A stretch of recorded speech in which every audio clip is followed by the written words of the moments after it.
some of it was them being racist on social media, like on Facebook and things like that, getting our numbers from people trying to call us and prank calls and all that kind of thing. He ended up having to pay me $6,000, $6.5 grand, while his parents didn't even. Wicked. So Result. So over the next year, 3 points. 2 points away from home. So yeah, 3 of you have linked up now. Yeah. You, David, and Raheem. Yeah. 3 of you at the school. What was that like at school? Just jokes. Can I imagine? Mad banter. So I'd already done year 10. I'd done a lot of my GCSEs. So when I moved to Liverpool, they just decided, because I think I'd done like 3 of my GCSEs already. They said, look, we'll do double English, double maths, double science, like the basic ones you need to make sure you pass your curriculums and you can always get into uni if everything else ever failed. So I was in there, so obviously that's the only 3 lessons I used to do. So I used to do maths, English, science, and then PE.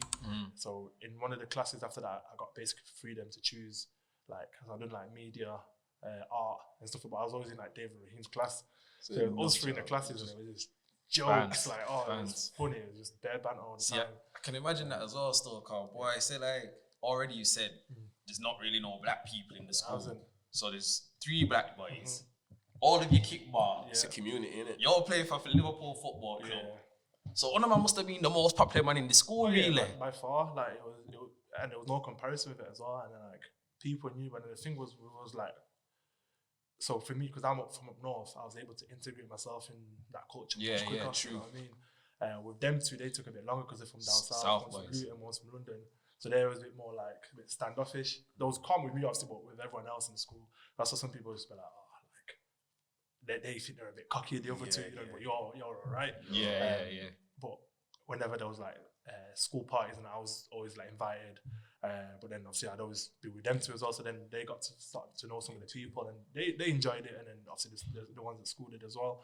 But obviously with the popularity comes a lot of jealousy as well, and a lot of racism. Yeah, so it starts with that. So there was a group.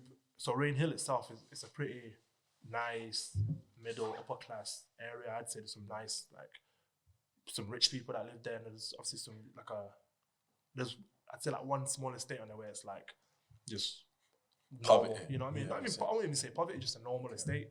So then there's a group of kids in the school that I don't understand why, because Rain Hill's a nice area. So, and obviously from the background that I come from, like I've seen it all, you know what I mean? And some bad thing. You know what I mean? I know some like real bad people. So when I've living in this nice area in Rain Hill, this is nice. And I was so comfortable. Like, it was the first time, I remember saying to someone, it was the first ever time where I used to walk down the road and I wouldn't have to look over my shoulder. Yeah. Like I was so comfortable, bro. And then there was a group of kids in the school that for some reason they just did like me, Raheem and Dave, obviously because of kickball, they were jealous.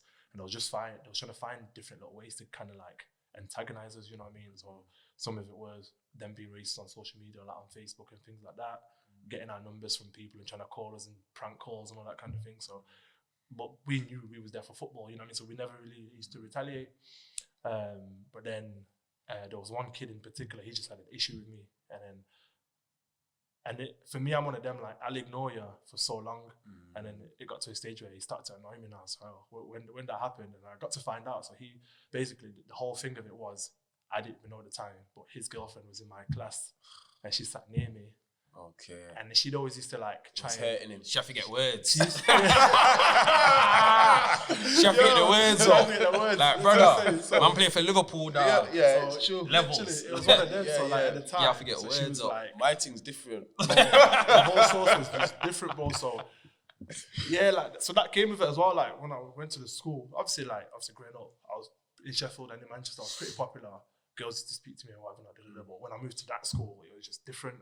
It was like every girl wanted to speak Bees to and honey. Bro, it was crazy. Like, and now I'm 16 now, I'm thinking, you know what's going on? So turns out this guy basically disliked me because he found out that his girlfriend basically fancied me. Because she was telling all her friends, and then the friends were like telling him. The cool guy, black guy, footballer, Steez, he's got the words, swagger, 6'5". It's done. He's Batman right now. Done. Yeah, so he didn't like it. So at the time I didn't know, you know what I mean? So I got to find this out later. But basically this kid now is just doing anything to just try and piss me off, basically. So at this point, I'm like, you know, all right, cool, let me find out what his issue is. Come to find out, he's basically fuming over some girl. And I thought, you know what, for the simple fact that this guy's trying to antagonize me, I'm going to do the most to annoy him. So I've now started chatting to the girl. Arms round his galley on the playground. I'm now BBMing, we're messaging, come to my, whatever, you know what I mean? Annoying him now, you know what I mean? Just for the simple fact that, because it'd been months, you know what I mean? Like weeks and months where like you've been racist, you're calling me this, you're calling me that. And for me, like you can call me whatever, you know what I mean? If you do it face to face, it's a different story. Whatever, but he was doing it on social media, prank calling me, so that's childish, you know what I mean? I'm better than that. But yeah, so he'd always like antagonize me like that, but never actually do anything. So for me, that's fine, because growing up, I'm from an area or an era where people wouldn't say much, they do things, you know what I mean? So I didn't find him as a threat. But there was one situation where basically him and all his mates added me on Facebook, because I wasn't scared. I've accepted them all. And then there used to be a picture. So this is 2009. This is after 2 years after Ven died. So there was a picture where one was kids of me, Sebs, Ven, or whatever not. And it was this was in like October times, and it was after his around his anniversary. Yeah, for 2 years. So at this point, emotions are still quite raw. You know what I mean? And I must have posted the picture like R.I.P. Da da da da da. So this kid has now come on the page, and then he's commented it. Because obviously, and the mad thing was, there was a picture there. So I put like 3 pictures. There was me, one of me, Sebs, and Ven, and one was like all my friends from Sharo, basically, and our group. So majority of the guys in the picture were black, but then there was white guys in there, there was Asian guys in there, there was Somali guys in there. There was like 30 of us in the picture, and then the kid has now gone on my social media and commented saying, "Is that the boys from Africa, lad?" So I replied to him and said, "You're gonna wish you didn't say that. When I see you, like I'm gonna slap you up." You know what I mean? It's calm. But then after that, all his friends have joined in on the conversation. They're saying this, they're saying that. I remember they had like 500 comments under this picture. In the end, I ended up deleting the picture. But basically, they were just saying that, when we see you, we're gonna do this to you, we're gonna axe you, we're gonna stab you up, we're gonna do all sorts of things. And then obviously, once they said that, I then took that as a threat now. Because of course. Where we lived in Rain Hill, there was an area next to it called Highton, where did you hear about the Anthony Walker killing in 2005? I think. So when there was like using these things, I was like, you know what, I'm gonna take that one serious, because I don't think that can happen. You know what I mean? And Martin Lawrence and all of the other racial led violence attacks that so happened. Once the physicality of it came in, so obviously I made Liverpool aware. I was like, look, this is happening. I'm not reacting, but I'm gonna react if it carries on. So Liverpool's aware of it. So the next day, I'm walking into school, and then this dude who used to like piss me off, basically, he used to live a couple of streets away from me anyway. So I'd always see him in the morning. And then this day, he never used to carry a bag in because he used to think it was bad. And this day, he had a bag on, and I clocked it straight away. I'm very observant. So I've clocked he's got a bag on. I'm thinking, okay, like, what? And then he's just looking at me the whole way. I'm on this side of the road, he's on this side. So I'm just looking at him like, say something in it. It's not said nothing, so I'm like, whatever. And then next minute, at lunch or break or whatever it was, I get a phone call on my BBM, and then basically it's my man. I could tell by his voice, and then I could see him across the yard. He's all those friends, and they're cracking jokes saying, "Oh, you better watch yourself at school. You're gonna get stabbed up. This is gonna happen to you." Da da da da. And then he proceeds to call me the N-word, but I've put him on speaker now, so everyone can hear. So it's on blast. So when he's calling me this, so I turned to him and said, "Yo, you know what? Everyone can hear you anyway." I'm like, everyone can hear you, but I'm 16. Like, I know I'm a nigga. I've been a nigga for 16 years. You know what I mean? So I've said that to him. When he said that, so I made a fool out of him. And everyone started laughing. See if even more like a fool. So when everyone started laughing, he's heard it. He's put the phone down, and then we've left the canteen, and as we're walking to like the next lesson, PE, I've seen him there, and he's arguing with one of my friends in school, because obviously some the guys that I used to hang out with in school, they seen what happened the night before on Facebook. So one of them is approached him like, "Yo, like, who the hell do you think you are saying X, Y, Z to my man? Like, you know what I mean? He's come to the school, he's respectful, he doesn't kick off with anyone. Like, who do you think you are?" sort of thing. So them two are arguing. So I've cracked up, because this youth is losing his mind, because kind of like one of his own is like switched on him, kind of thing. Oh, he's with them, he's backing them. Yeah, he's with them Blackens. He's literally, that's what he was saying. He was saying to this guy, "How dare you come to me? What, you hanging out with the blacks now?" This time I'm the only black guy in the clique anyway. You know what I mean? So he's losing his head. So I've burst out laughing. I find it funny. So I'm cracking up. Then he's turned around to me, and all this time, this guy has never like called me a nigga like to my face or anything. And he's turned around to me and he's screamed across the yard, "You fucking nigga, what? You think I won't smash your face in?" And then that day, do you know what? I just thought, I've got to just shut this guy up. So all I had in my hand at that time, because I'd just been on my break, I just had a kind of Pepsi in my hand. I remember it so well. So in my head, I'm like, you know what? And one, I know this guy, I'll just punch him up. But two, I know he's not brave enough to ask me for a fight unless he's got something with him. And I remember he had his bag with him, so I'm like, you know what, anyway, like, let's go on the field, let's go. You know what I mean? So I said to him, and he's like froze, and I'm like, nah, let's go on the field now. So I've stuck it on him. So I'm like, as I'm walking, everyone like, his own friends are like pushing him onto the field. Jerry. So that's happened. I missed them days. We've gone in the field now, and my man is now backing away. He's like, nah, don't come near me. I'm like, no, you wanted the attention. I'm going to give you the attention. I'm here now. What were you saying? Everyone's got the phones out. BBM days, everything. So like everyone's like, people are grabbing me like, no, don't you play football? I'm like, nah, I'm going to show him what time it is, you know what I mean? As that's happening, he's gone into his bag and he's just gone boom, like this. He's pulled out the biggest shank I've ever seen, bro. This is 2009, bro. Before like this whole this madness pandemic, Bro, he pulled out the biggest kitchen knife, I think if I remember, they said it was like a 10-inch knife. He had it. Rambo. But he's just holding it, but he's backing away. So in my head, I'm thinking, he's not on it. It's not the first time I've been in a situation like where someone's pulled out a knife, you know what I mean? So weirdly enough. So I'm looking at him in his face, I'm walking towards him. He's backing up, he's backing away. In my head, I'm thinking, if he come, he's like 20 yards away from how he just Pepsi. He's still got his Pepsi. I've still got the Pepsi with me, so I'm thinking, I'm walking towards him. And then I've started running towards him now, and he's picked up the shank and just threw it in the air, threw it away. And as he's running, he dashed the shank and dashed ran. it and started running here. So as he's done that, I licked him, volleyed him a couple of times, and I gave him a couple of beatings, and he ran off. And then as that happened, there was a couple of youths, his little brother and a couple of his friends, and that. At the time, I didn't know he even had a little brother, but one of them just tried to come like running behind me, and I just grabbed him, dashed him. And this time I've just lost it. So I'm walking, I'm like, yo, I'm leaving the school, I'm going home. And then the head teacher's come, I'm like, nah, listen, get out of my face, I'm going home, innit? And then my house parents come to pick me up, even though, because basically the school, they locked all the doors and they wouldn't allow me to leave. So my house parents come to pick me up, and I've just gone to the academy, and obviously school, like Liverpool's got involved now. They found out what's happened. The school's got the incident on camera. Now Liverpool have got their lawyers involved, because this youth who was trying to act bad is from a rich family. He lives at the time he lived in like a 6-bedroom pay man some bread, cuz. It's just him, his 2 siblings, and his parents have peed up, you know what I'm saying? Liverpool have now took him to court on my behalf. I didn't need to like go to court or anything like that, because they had the school, basically the school provided Liverpool the evidence, and they took him to court. And then because he was 15, they did, and it was like his first like offence. They put him on like a tag or whatever, and then they obviously expelled him out of the school because he brought a knife in, and then he ended up having to pay me $6,500, while his parents did it even. Wicked. So result. So over the next 3 points. 2 points away from home. So over the next 12 months after that, I was just getting £600 in my account each month for nice. For basically racially abusing me. So like that just sounds mad, crazy, but at the same time, it's very much, I can see it, you know. But you're trying to just focus on your football. I'm trying to be a professional footballer, you know what I mean? So like, at this point now, have you left school now?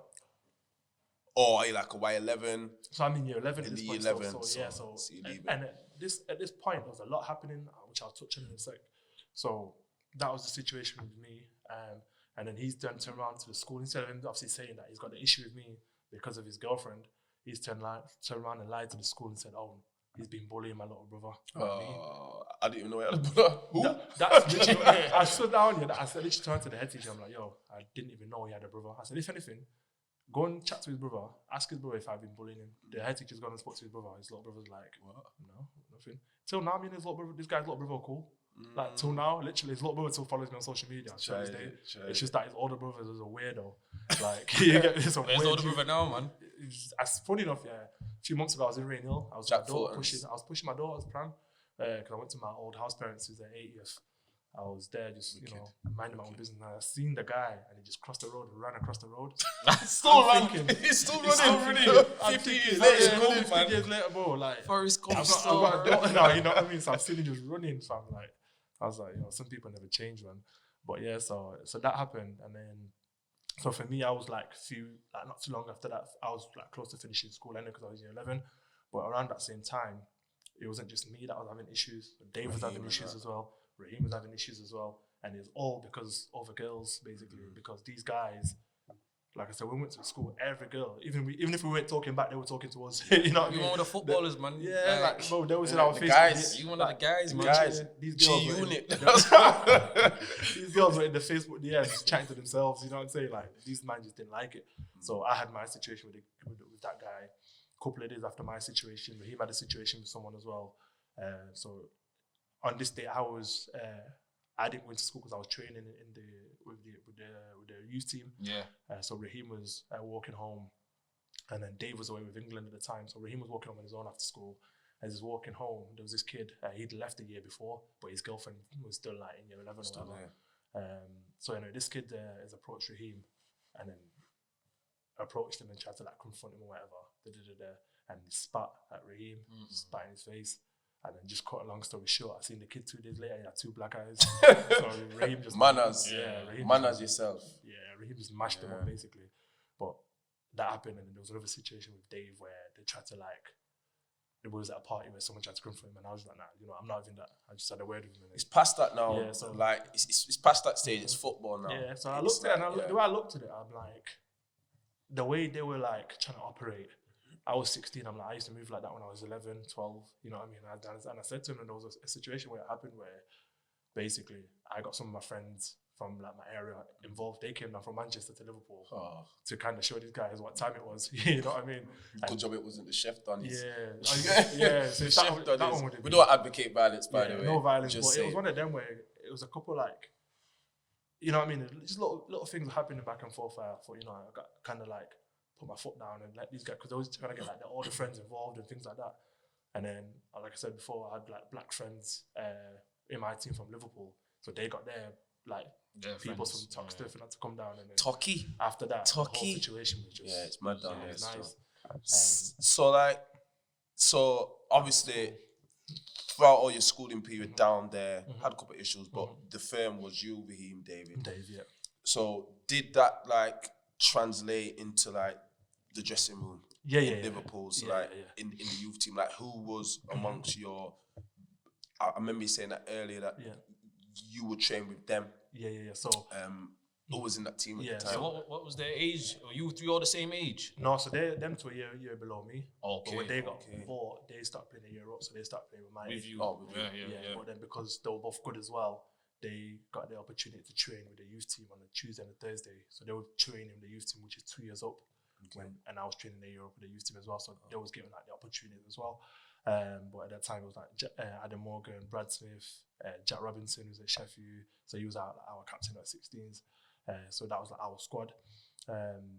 What about like any like first team players, like the likes of... I forgot like, something. So under 15s, when it was a weird year, for a couple of months, Jamie Carragher was doing his coaching badges. So he was our manager for a bit. Sick. He was just sick. It was funny, but he used to give you like good advice, and you know what I mean. Like he managed a couple of our games under 15s, and then there was a situation where when I was 16, so a couple months after, I was out in San Carlo for my 16th birthday with a couple of my friends and whatnot.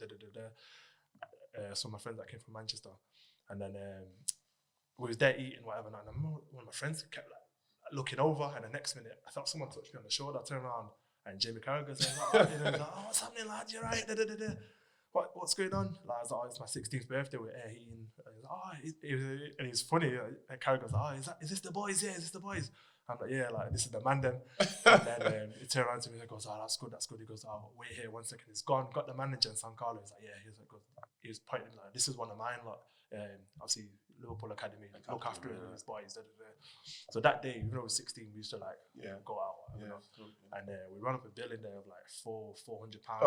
These times there was like 6 of us, but then that day we got 50% off because of Jamie Carragher chatting to the so big up Jamie. Where's the camera? Big up Jamie Carragher on that one. Got me 50% off at San Carlo. So Jamie Carragher was proper down to earth. Who else in the first team was you know what? Was you able to chat to regular? Would give the youngsters a little advice along the way? The biggest ones were Gerrard, Jamie Carragher, and Suarez. And Yeah. Coutinho. So the players with the biggest profiles were Were the the ones- most down to earth, Yeah, which is mad. You get me? Because I'll touch on Unexpected. that. I'll touch on that in a second because there's certain players in the first team that were just stiff and had the biggest egos. You know what I mean? So like, but nah, definitely the biggest players with the biggest platforms were the most down to earth. So that year, obviously, because I got given my scholarship. So next we've gone into the youth team years. My youth team years were a bit up and down because I feel like 15s and 16s I played a lot of football. So when the youth team years happened, I was still growing as well. You know what I mean? Tall. So started pre-season, started really well, but then I picked up a groin injury.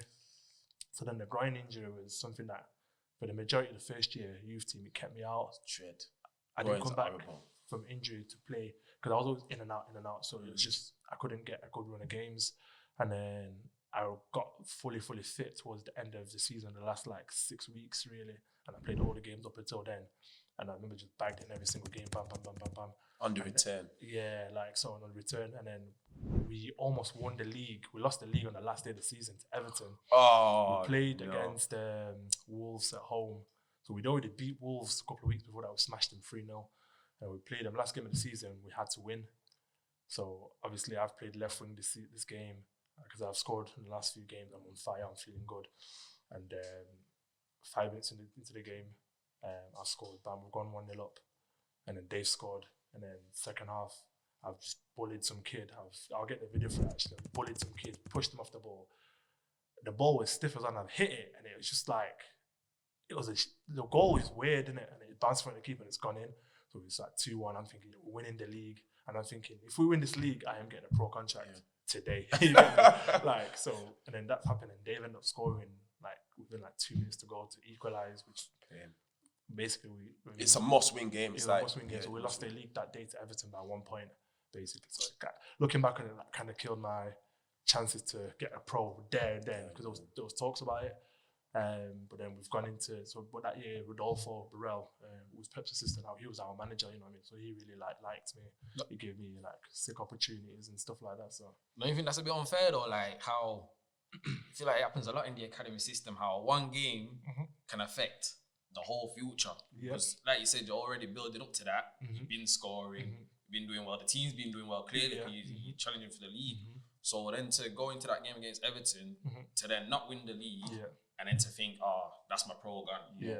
Based on that one game. Even though I played sick up and man of the match and everything. But everyone's done well. I've done well. My pro should still be there regardless. We didn't even lose the game. We drew, but because we lost the league, I remember everyone afterwards, everyone was just like distraught. And I imagine I was thinking I just played sick. Like I was on smoke that day. But you know what I mean? Like it was just one of them. So that's football, and like I said, it's a bit unfair because, like I said, they use that sometimes to like dangle a carrot in front of you. You know what I mean? Yeah, like, if you achieve X, Y, Z, then we'll do this. You get me? And then so there's no merit almost. There's not really. You know what I mean? And then once you do achieve that, even though the achievement is big, you're like it's underwhelming. You get me? And I'll touch on that in a minute.